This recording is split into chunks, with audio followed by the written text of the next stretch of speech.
السلام علیکم، welcome back my YouTube family.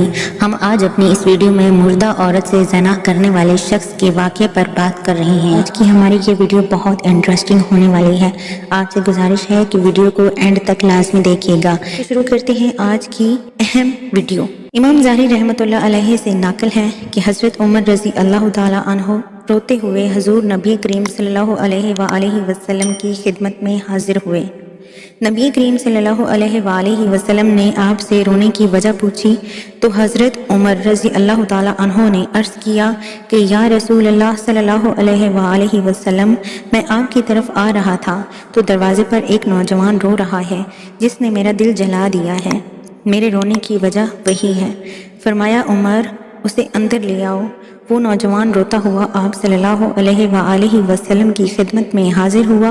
نبی کریم صلی اللہ علیہ وآلہ وسلم نے اس لڑکے سے رونے کی وجہ پوچھی تو وہ کہنے لگا کہ یا رسول اللہ صلی اللہ علیہ وآلہ وسلم، میں اپنے گناہ کی وجہ سے رو رہا ہوں۔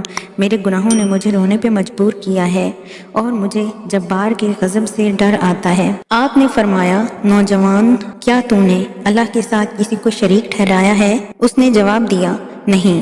نبی کریم صلی اللہ علیہ وآلہ وسلم نے پھر پوچھا، کیا تو نے کسی انسان کو ناحق قتل کیا ہے؟ نوجوان نے جواب دیا، نہیں۔ نبی کریم صلی اللہ علیہ وآلہ وسلم نے پھر ارشاد فرمایا کہ اللہ تعالیٰ تیرے گناہوں کو معاف کر دے گا، اگرچہ 7 آسمانوں، 7 زمینوں اور تمام پہاڑوں کے برابر تمہارے گناہ کیوں نہ ہوں۔ نوجوان بولا، حضور، میرا گناہ 7 آسمان، زمین اور پہاڑوں سے بھی بڑا ہے۔ نبی کریم صلی اللہ علیہ وآلہ وسلم نے ارشاد فرمایا، تیرا گناہ بڑا ہے یا اللہ؟ وہ لڑکا کہنے لگا، میرا گناہ بڑا ہے۔ نبی کریم صلی اللہ علیہ وآلہ وسلم نے دوسری بار پھر فرمایا، تیرا گناہ بڑا ہے یا اللہ؟ اس نے جواب میں کہا، میرا گناہ بڑا ہے۔ نبی کریم صلی اللہ علیہ وآلہ وسلم نے جب تیسری بار پھر ارشاد فرمایا، تیرا گناہ بڑا ہے یا تیرا اللہ؟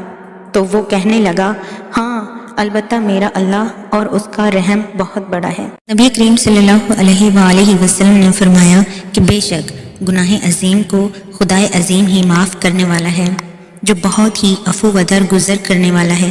آپ نے پھر فرمایا، ذرا مجھے اپنا گناہ تو بتاؤ۔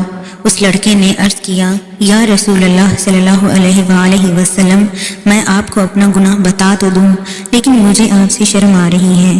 آپ نے پھر پوچھا کہ مجھے اپنا گناہ بتاؤ تو وہ نوجوان کہنے لگا، میں کفن چور تھا، یعنی جو مردہ دفنایا جاتا اس کا کفن چرا کے بیچ دیتا اور اپنے گھر کا گزر بسر کرتا، اور اسی پیشے میں میں نے 7 سال گزارے۔ ایک دفعہ انصار کی ایک نوجوان لڑکی فوت ہو گئی۔ میں نے اس کا کفن چرانے کے لیے قبر کھودی، کفن اتار کر چل پڑا۔ ابھی تھوڑا آگے بڑھا ہی تھا کہ شیطان نے مجھے بہکایا۔ شیطان مجھ پر غالب آ گیا اور میں واپس لوٹ کر اس لڑکی سے مجامت کرنے لگا۔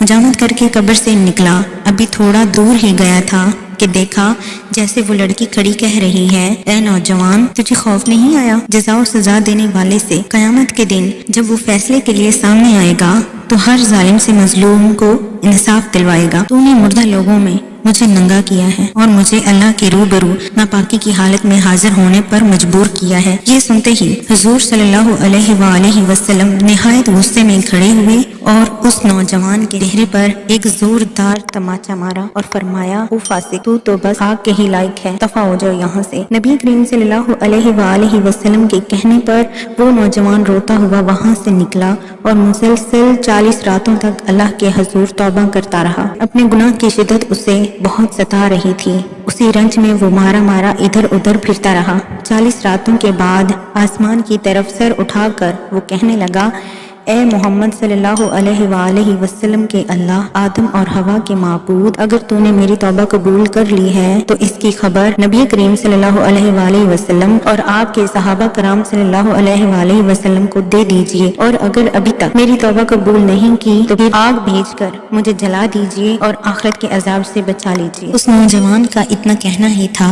کہ اللہ تعالیٰ کی طرف سے جبرائیل علیہ السلام نبی کریم صلی اللہ علیہ وآلہ وسلم کی خدمت میں پیش ہوئے۔